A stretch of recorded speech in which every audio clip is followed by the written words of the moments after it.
शुरू हो गए हैं और ये हवाई हमला बहुत ही प्रहार से लैस है। सीरिया पर इजराइल के हवाई हमले लगातार जारी है और ये तस्वीर हम आपको दिखा रहे हैं। सीरिया पर इजराइल के हवाई हमले, दमिश्क में हवाई हमले का दावा किया जा रहा है। तस्वीरें आप देख पा रहे हैं। असद रूस भाग गए हैं, अब आगे क्या होगा वहां की जनता सोच रही है। लेकिन इजराइल के सीरिया पर हवाई हमले कैसे हुए और कई ऐसी बिल्डिंगों को निशाना बनाया गया जो मुख्यालय के तौर पर वहां से कंट्रोल होते थे, सीरिया को कंट्रोल किया जाता था।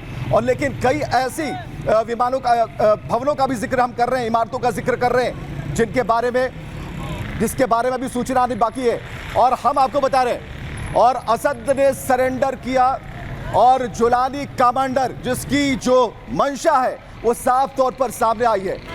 किस तरीके से नई हुकूमत, क्या अभी और रक्त बहेगा? लेकिन जो सीरिया पर हमला है वो क्यों हो रहा है? सीरिया से हथियार की सप्लाई ना हो पाए इसलिए हमला हो रहा है।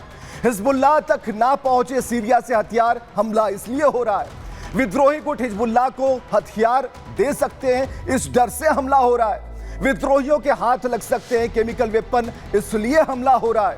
केमिकल वेपन को तबाह करना मकसद है ताकि आगे इसका इस्तेमाल ना किया जा सके। तो हम आपको बताएं और उसके बाद हम आपको बता रहे हैं कि किस तरीके से हमले हो रहे हैं और किस तरीके से सीरिया को खंड खंड करने की कोशिश की जा रही है। तस्वीरें सामने हैं और इन तस्वीरों में विद्रोह प्रचंड है। सीरिया खंड खंड होता नजर आता है। चारों तरफ विद्रोही कब्जा कर चुके हैं सीरिया पर, दमिश्क तक कब्जा हो गया, राष्ट्रपति नहीं है और सीरिया के प्रधानमंत्री कहते हैं कि जिसकी भी सरकार बनेगी हम उन्हें पूरी तरीके से सपोर्ट करेंगे।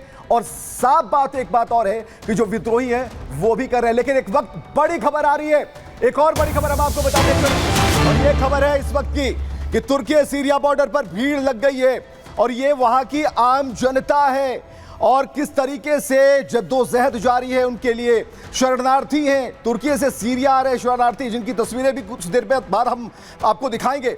और ये तस्वीर आप जरा देख लीजिए, ये तुर्की सीरिया बॉर्डर पर भीड़ की तस्वीर, कतारबद्ध होकर लोग हैं लेकिन चारों तरफ से बैरिकेड है।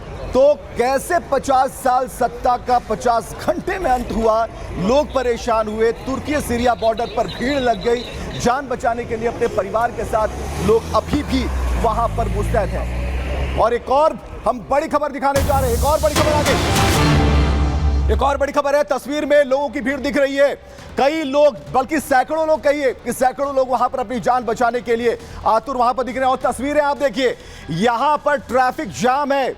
विद्रोहियों ने जैसे ही कब्जा किया, शहर से निकलने के लिए ताबड़तोड़ तरीके से लोग वहां पर अपनी अपनी गाड़ियों से निकलना तो चाह रहे थे। लेकिन आप देखिए कि दमिश्क की तरफ लोगों ने कूच तो किया, लेकिन जो ट्रैफिक जाम हो गया उसके बाद जो हालात हैं आपकी स्क्रीन पर हैं कि ट्रैफिक जाम से लोगों की सांसें अटक गई। और नई जो हुकूमत है वो क्या होगी, क्या मंसूबे होंगे, क्या उनके लिए प्लानिंग होगी, आम जनता का क्या होगा, ये सारी बातें चल रही हैं। लेकिन सवाल जनता के मन में अभी और कौंध रहा है और लगातार ये टेंशन। और जरा देखते हैं कि आखिर विद्रोही गुट से बातचीत के बाद असद ने देश छोड़ दिया। दोहा में विद्रोही गुट से बातचीत की बात है, मॉस्को में असद है, ये तो सवालों के निशान के अंदर है। बाहर क्या है इसके बारे में हम आपको बता रहे हैं।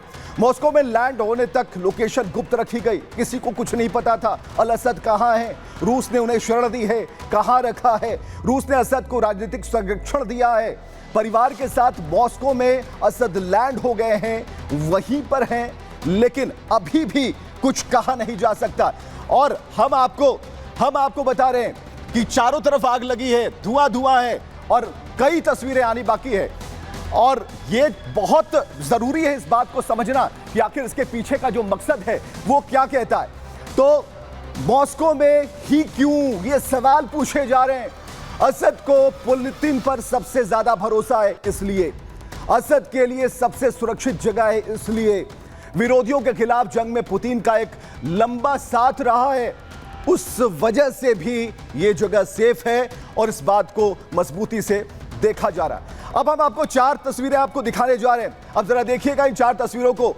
मॉस्को में असद परिवार जब पहुंचा, ये फाइल फुटेज है, पुरानी तस्वीर है मित्रता की, लेकिन खबरें आ रही हैं। हमने कहा था कि सवाल के निशान के भीतर की बात अभी हो रही है कि असद कहाँ है, तो ये बताया जा रहा है कि मॉस्को में। अब इस बात पर ही खबर है कि वो मॉस्को में है, कहाँ है इसके बारे में कुछ पता नहीं।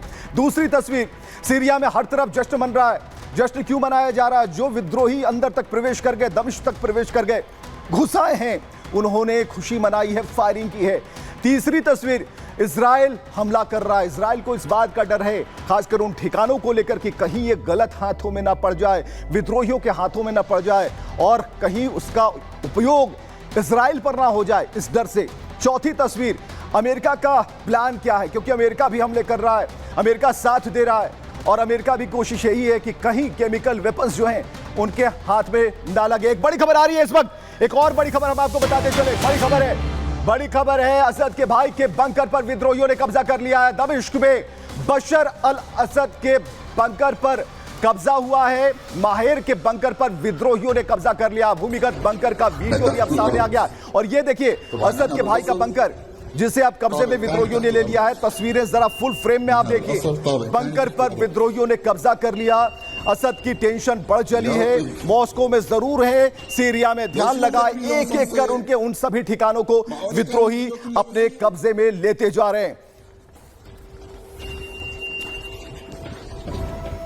तो सीरिया की सेडोनिया जेल से भाग रहे कैदी, भागने के लिए हर झंडा अपना रहे हैं। और इस वक्त एक और बड़ी खबर आ रही है कि कैदी भाग रहे हैं और इनकी जो संख्या है वो हजारों में है, एक दो नहीं बल्कि हजारों में है। और सीरिया की सेडोनिया जेल से कैदी भाग रही है। तस्वीरें आप देख पा रहे हैं, ये कैदी हैं जिन्हें बंद कर रखा गया था, यातना सह रहे थे। हमने कहा कि सीरिया की पिक्चर अभी बाकी है, देखिए कितनी तस्वीरें आई हैं। और सेडोनिया जेल से ये कैदी भाग रहे हैं, आज़ादी इन्हें मिली है और जिसे जैसे मौका मिला, जो भी रास्ता मिला, ये भाग चले। उन जेलों की तस्वीर हम आपको दिखा रहे हैं, ये सेडोनिया जेल से भागते हुए कैदियों की तस्वीर। और ये देखिए किस तरीके से रस्सियों से, और तस्वीरें हम आपको बता रहे हैं, सेडोनिया जेल की तस्वीर सामने आ गई है। फांसी के बाद कैदी को यातनाएं दी जाती थी, शव को लोहे के भार से दबा दिया जाता था। तस्वीरें जरा आप देखिए, यातना कैसी होती थी कि फांसी जिन्हें दे दी जाती थी, उनकी मौत के बाद लोहे के भार से उन्हें दबाया जाता था, यानी कि बिल्कुल पेपर की तरह उन्हें दबाया जाता था।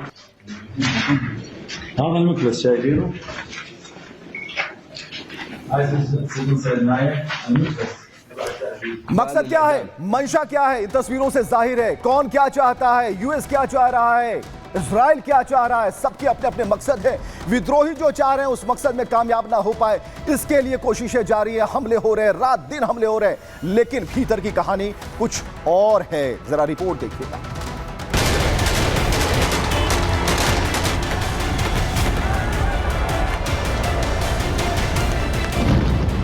न गोली चली न बम, सीरिया में 54 साल पुरानी सल्तनत हो गई ध्वस्त। बिना लड़े विद्रोहियों ने बशर वंश के शासन का न सिर्फ अंत किया, बल्कि उनके मुल्क पर कब्जा कर अपनी जीत का झंडा गाड़ दिया। सीरिया में बीते 11 दिन से विद्रोहियों की जंग जारी थी। इस जंग में बशर की सेना ने न सिर्फ हथियार डाले, बल्कि अपनी जान बचाने के लिए वर्दी को भी वहां से छोड़कर भाग खड़ी हुई। भागे तो सीरिया के राष्ट्रपति बशर अल असद। दमिश्क में जब एसटीएस समेत उसके विद्रोही गुटों ने कब्जा करना शुरू किया, तो असद ने अपनी जान को रूस के हवाले कर दिया। विमान में सवार हुए और रूस की राजधानी मॉस्को में पनाह ले ली। सीरिया पर मिली जीत से उत्साहित एचटीएस नेता अबू मोहम्मद अल गुलानी ने इसे इस्लामिक राष्ट्र की जीत करार दिया और अपने समर्थकों के साथ मस्जिद में तकरीर की। सीरिया के सत्ता विरोधी गुट एचटीएस यानी हयात तहरीर अल शाम के हाथ जाने पर आईएसआईएस के फिर से उठ खड़े होने की संभावना बढ़ गई है। लिहाजा इजराइल ने सीरिया पर अटैक शुरू कर दिए हैं। एक तरफ गोलान हाइट्स की तरफ से बफर जोन पर टैंक से हमला हो रहा है, तो दूसरी तरफ ताबड़तोड़ आईएसआईएस के ठिकानों को एयर स्ट्राइक के जरिए नेस्तनाबूद किया जा रहा है। सीरिया में भले एचटीएस का कब्जा है, लेकिन मुल्क में सरकार किसकी होगी? कौन होगा सीरिया का नेता? क्या एचटीएस के साथ आईएसआईएस फिर से अपने फन उठाएगा या फिर से चमेली के शहर में बारूदी गंध की महक आएगी? इन सारे सवालों का जवाब भविष्य के गर्त में है। Bureau report, Republic Bharat.